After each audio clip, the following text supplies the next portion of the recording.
Hey guys, welcome back to the channel. And today is going to be a kind of short video. It's not going to be super long. Today is really just going to be had the spring 2026 Plano Train Show, the winter one, this past weekend, and I'm back home, back at the layout. So thought I'd just give you guys a chance to kind of see what I picked up. Just kind of see what I added to the collection. So I'll start off by bringing the first thing that we picked up, and I'll move it into frame.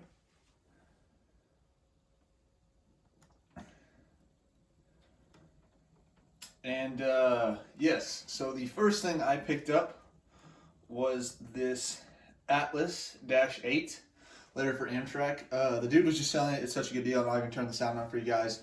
It got it at the show. Came with ESU already installed. Has a low sound V5 decoder in it. Dude was selling it at the train show. It was actually an insanely good deal. Dude was selling it for 150 bucks. I was just like, just too good a deal. Just can't pass that up. So let me turn the sounds on for you guys, and I'll let you guys hear how it sounds.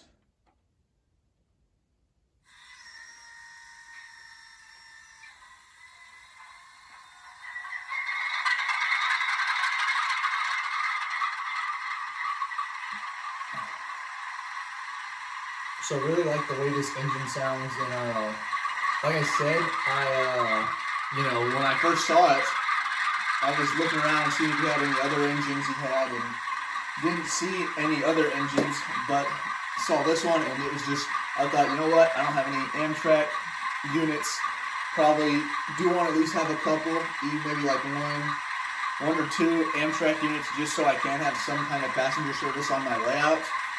So I was just like, you know what, this is just too good of a deal, I can't pass this up.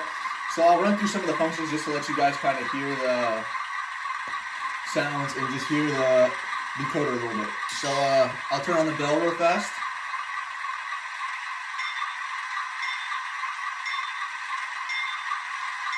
Really like the slower bell. Normally you don't get that sound on most engines. And then here's the horn.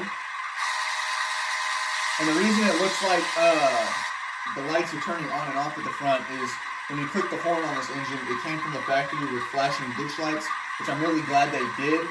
And the lights on the front, the two ditch lights are LEDs, so they're super bright. And it's kind of one of the reasons why I'm trying to sell my Athlon engines.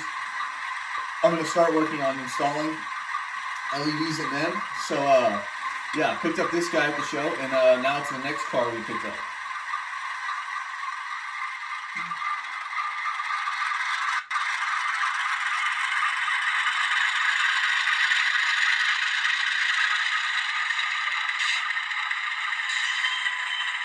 So the next thing we picked up is this Walther's mainline. It is a 72-foot center beam car. I don't have any center beams actually, which is kind of one of the main reasons I wanted to pick this car up. They retail online for about 40, 45 bucks.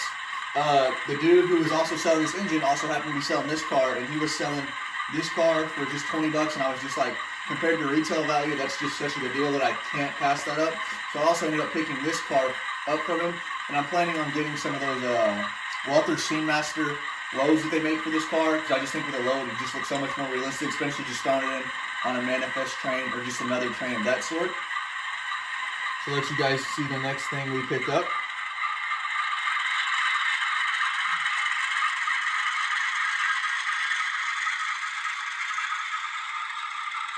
So very similar to the first car. The dude also happened to have a 68-foot bulkhead flat car, and again, it's another kind of car that I don't have. And again, they retail for, these don't retail as much as the center beam does. These retail more along the lines of like 30, 35, but even at 20 bucks, it was still such a good deal that I couldn't pass up. So I also picked up this car from him. And these were kind of the main kind of three, I will say, big purchases I made. I didn't really want to spend a ton of money at the show, just because, right now I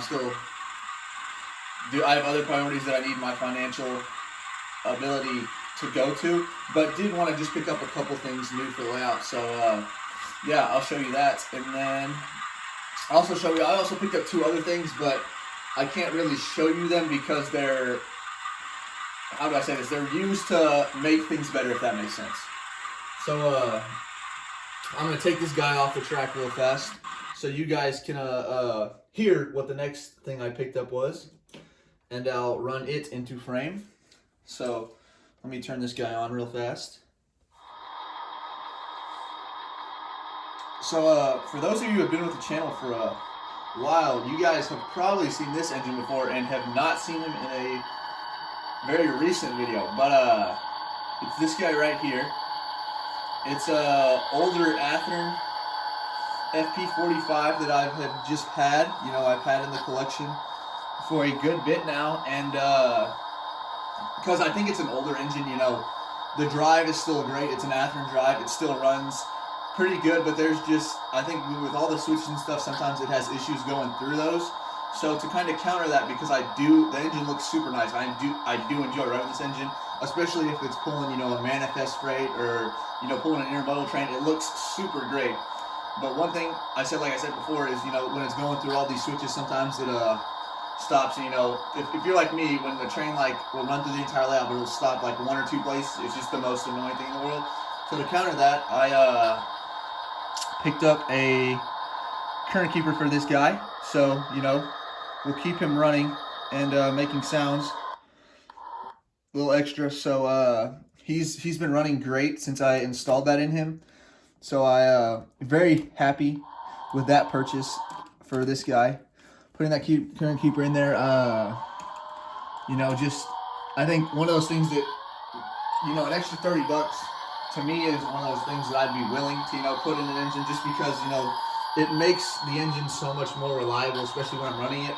You know, most of the layout, I hope, engines don't need a current keeper to run through, but I just think for a lot of those Athearn engines, it's just something I just, you know, I enjoy putting in there, just because I know, like, oh, the engine will run then smoothly, won't ever give me any issues, if that kind of makes sense to you guys. So that's what I did to that engine, and let me back him up so I can show you the other thing that I picked up at the show. So, kind of similar to the FP45. It's an engine I had. I just, to be honest, I wasn't really planning on doing this, and then I just thought about it, and I was just kind of like, you know what? I don't think it's a terrible idea to just go this route. So, let me show you guys. And also going to move these cars back just so I can kind of set them in the center screen right there for you guys. So, this guy right here. This is a Kato SD70 Mac, lettered for the Burlington Northern. SD70 Macs are probably one of my favorite just kind of engine designs. I kind of like where in the end there's no radiator. It's almost just like a flat radiator, if that kind of makes sense. But I got this guy at the fall 2025 Plano Train Show, and got this engine with the intention of putting sound and lights in him. And then, you know, as the time got kind of around to the train show, I just kind of figured, I was just like, you know, it's going to be a minute before I get around to putting LEDs and all that's in him. And I just kind of thought, you know, this engine came with a board that's set up for an 8-pin decoder. And I was just like, you know what? Why don't I just slap an 8-pin, just like regular DCC, no sound decoder in him.